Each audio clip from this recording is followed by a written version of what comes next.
welcome to another episode of the Corrosion Journal interview series.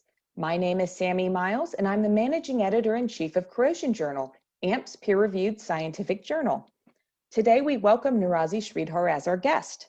Sridhar is a member of Corrosion's editorial board and is the CEO of MC Consult and a research professor at The Ohio State University. Thanks for joining me today, Sridhar. Thank you for inviting me. So you've had a 40-plus year career in different areas of corrosion risk management, sustainable design, energy storage devices, and corrosion modeling, just to name a few of the many things you've worked on over the years. So to start us off, tell me a bit about yourself. How did you first get into corrosion? Well, when I was in high school, I mainly loved physics. And my parents were good enough to let me have a lab in the house. And I did a lot of physics experiments at home. One of them was electrochemistry. But corrosion was the very last thing I thought I would do in my life. I went to undergraduate school in engineering, Indian Institute of Technology in Madras. Now it's called Chennai. In those days, it was a 5-year program. And in the 5th year, I did a project mostly on physical metallurgy because that was close to physics that I wanted to do. And at the end of the project, which was really focused on looking at using X-ray diffraction to study structure of metals, I decided to come to the US. Mainly, I was getting tired of my hometown. I wanted to explore the wider world. So I ended up in Virginia Tech in 1975. Working for a professor, Chuck Hauska, who was also doing X-ray diffraction work. So it was close to what I had done at undergraduate. So this seemed like a natural step for me. But then along came another professor, Mac Lowthan. He just started at Virginia Tech. He was actually a senior guy at Savannah River Labs. And Mac was a wonderful speaker. And he convinced me that I should be working in hydrogen embrittlement instead of X-ray diffraction. So I ended up working in hydrogen embrittlement for Mac, building high pressure hydrogen systems. And then 2 years later, Mac came to me and said, well, you should really think of going to University of Notre Dame, mainly because he got his PhD at Notre Dame. And he said, Notre Dame is a better football team than Virginia Tech.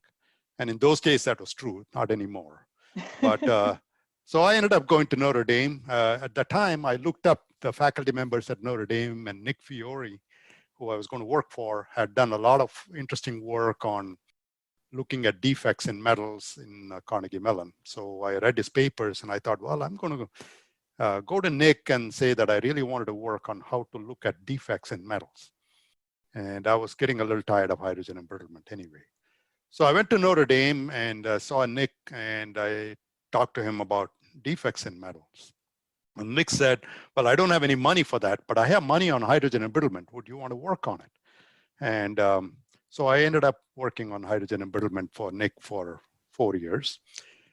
And this was on nickel-based alloys. So at the end of my PhD, there was a company called Cabot Corporation, which eventually became Haynes International. They had an interest in somebody knowledgeable about nickel-based alloys and hydrogen embrittlement, and they were in Indiana, where Notre Dame was. So they came and interviewed me and were good enough to offer me a job.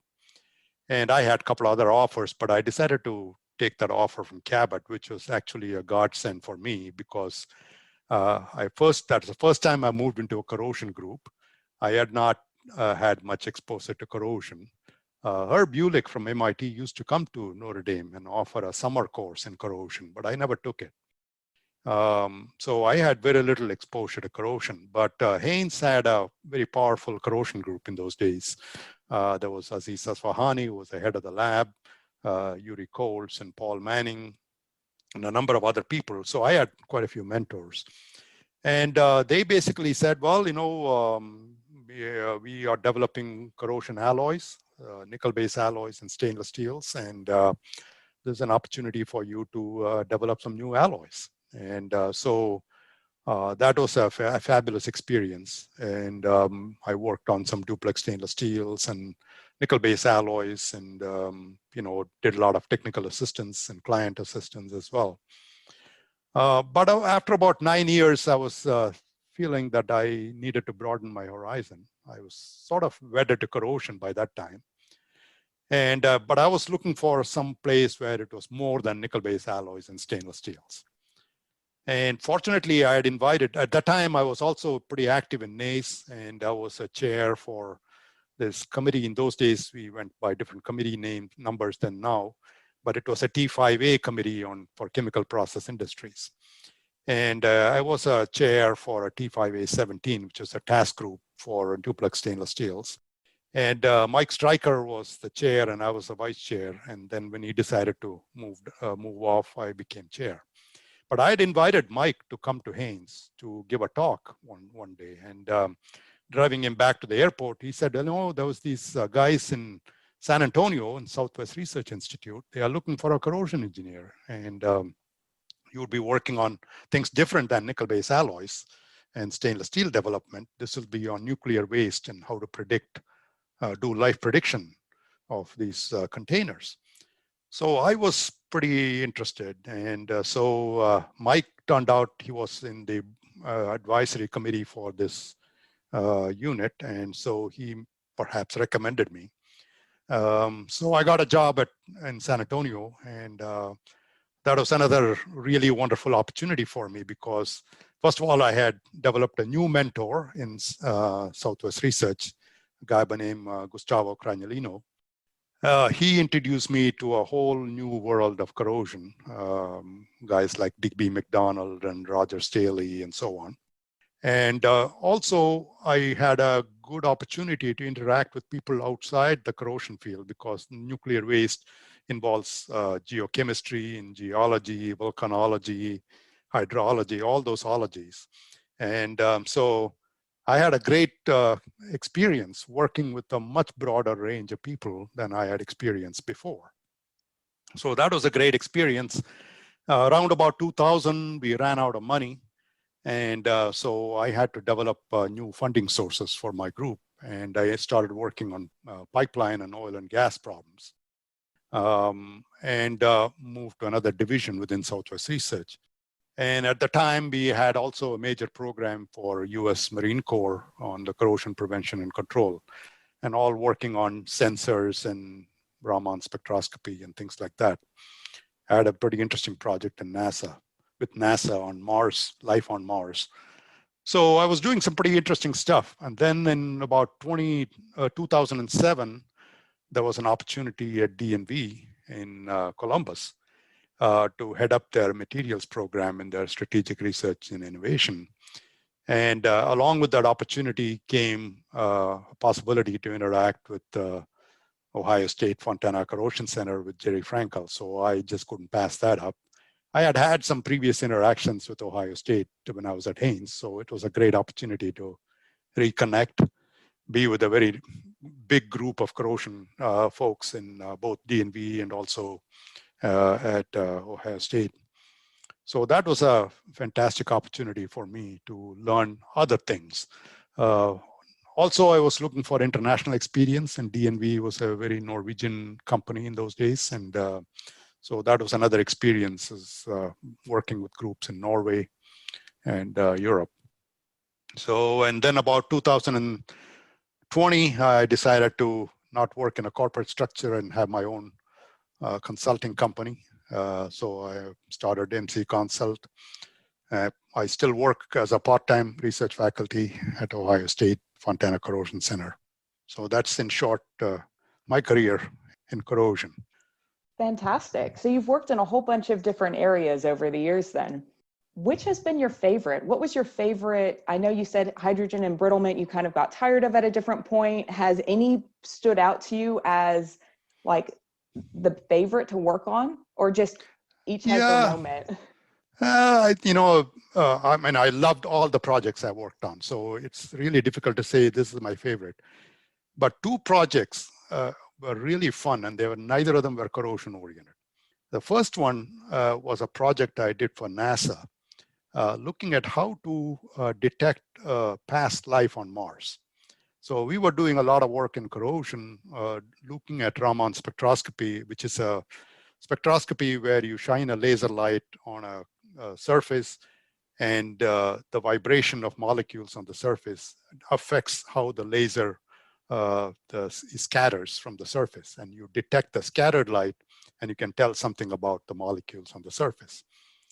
So we had been doing some corrosion work, and Daryl Dunn at the time in my group was very instrumental. And one of my fortunate hire was Daryl, came out of University of Arizona, and extraordinary experimentalist.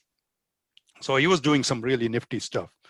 And then I saw an opportunity where I thought, well, we could use the spectroscopy as a tool when they send a robot to Mars. Mars had past life possibly, we don't know for sure, but it had all died because of ultraviolet radiation hitting Mars. But I thought maybe there could be some remnant molecules of this organic species present, along with mixture of sand and so on. So I told Daryl and some other folks at Southwest Research that, hey, we should write a proposal to NASA that we can do this Raman spectroscopy and put it on a rover and do this. And they all thought I was totally out of my mind. But NASA decided that this was sort of a little bit from the left field. So they decided to award us a big research project. And that was one of my fun projects because we developed a technique. We can tell extremely small concentrations of organic molecules present with mixtures of sand. One of the fellows at Southwest Research built this Martian chamber, we call it, which simulated the Martian atmosphere. So we were pretty successful. And NASA, in fact, was interested to go to the next phase of building a probe to test it on a rover. But by that time, I had left Southwest Research for DNV, so I don't know whatever happened to it. They didn't fund it to the rover because our current rover doesn't have Raman. It has other testing systems that's still on Mars. So to me, that was, sort of, I would never think of doing this, but sometimes you have to have the courage, to do something different. Then at the end of my stay at Southwest Research, I thought, well, I knew about electrochemistry. And corrosion is always sort of a negative thing in the sense that you are trying to prevent something bad happening. How can you use electrochemistry to do something good? And I thought, well, we can convert CO2 to end-use chemicals that are valuable. And you can use electrochemistry to reduce CO2, supply electrons to CO2, and it converts into other chemicals. So DNV was somewhat reluctant, but since I was heading up the research and innovation program, I had some internal money. So we had a very nice group, had 3 guys eventually working on it, that did some really interesting catalyst development to convert CO2 to formic acid. And I also had some collaboration with Jerry Frankel at Ohio State to do some research on how catalysts work. So to me, that was a really fun project because we developed this reactor. We put it in a trailer that had a solar panel. So we could use renewable electricity to supply electrons to CO2. One of the guys in my group, Davian Hill, located this truck that was actually used as a party vehicle. If you want to have a party in a remote area, in a barn somewhere, and you don't have electricity, you can take this truck. It has solar panel. You can hook up music and whatever else you want to hook up to. And so he said, okay, we can convert this, put an electrochemical reactor in this. So we, traipsed it around to different conventions. That was a lot. So you asked me about those 2 projects were really fun, and sort of I look forward to the tomorrow for those projects. Right. But the great thing about those is it shows that with whatever skill set you develop over your career, there are different things you can do that are so outside of the box, right? You're not pigeonholed into only doing certain projects if you're willing to go out on a limb and have some fun, if you will, or. Yeah, I think overcome fantastic. A lot of people saying, you can't do that. I mean, there are some things you cannot truly do. You cannot defy nature, but I think if it is possible and you have imagination, you can do then things. Why not? Yeah. That's fantastic. One of the things I wanted to ask you about is, with this, how has the industry changed over the course of your career? Have there been some of the areas where either the research funding has changed or the way the techniques are applied are different, or? Uh, so I look back to my first joining NACE. I joined NACE in 1981. I may have been a student member before that, but I don't remember. But 1981, when I first joined NACE, I counted probably about 25 major industrial research lab involved in corrosion. That means labs that had more than a couple of PhDs and the lab of technicians. There were almost 25 major industrial labs involved in corrosion. And then, of course, there are national labs and universities also doing research. And to me, NACE at the time was in that way different because there was a lot more research being presented and a lot more opportunities to do research and a lot more interactions in the committees on research activities. If I look at today, they may be only less than a handful of major industrial research labs. There are still university labs. There are still some national labs that are doing research. And there may be research, a good bit of research being done overseas beyond US and Europe, US, Canada, and Europe. But that has altered, I think, the dynamics. Funding-wise, there is less research funding at a national level in corrosion. It's not a sexy field. There have been some exceptions. I think Jerry Frankel had this Energy Frontiers Research Center over the last 2 years that focused on corrosion. And I think there was some really good research done. But otherwise, a lot of the research funding is sort of, you have to work hard at getting research. It doesn't mean that it doesn't exist, but I think the opportunities have not, there are not that many big opportunities anymore in the corrosion field. So that's been a challenge. But at the same time, the corrosion problems haven't gone away. If you look at, NACE did the cost of corrosion study, and but at the same time, if you look at the American Society of Civil Engineers, they put out a score sheet of the nation's infrastructure, and they give the U.S. infrastructure a C+ rating, if I remember right, or maybe even a C rating, which means we are failing badly. And so I think there is need for research, and I think part of our job is to really keep that in front and center to people who are making funding decisions. Right, and keep advocating for it and highlight the need. Yeah, right. One thing that I wanted to ask you is, do you have any advice for those early in their career?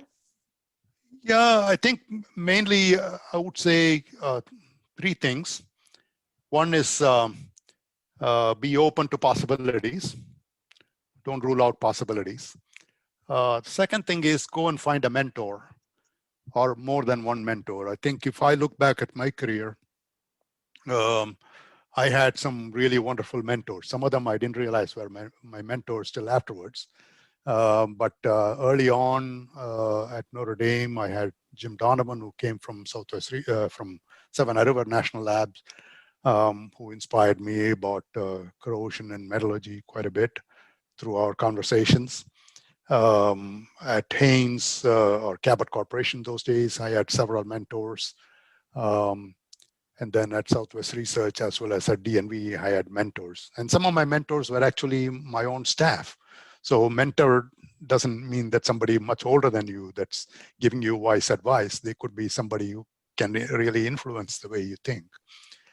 So I think my success has been related to those mentors.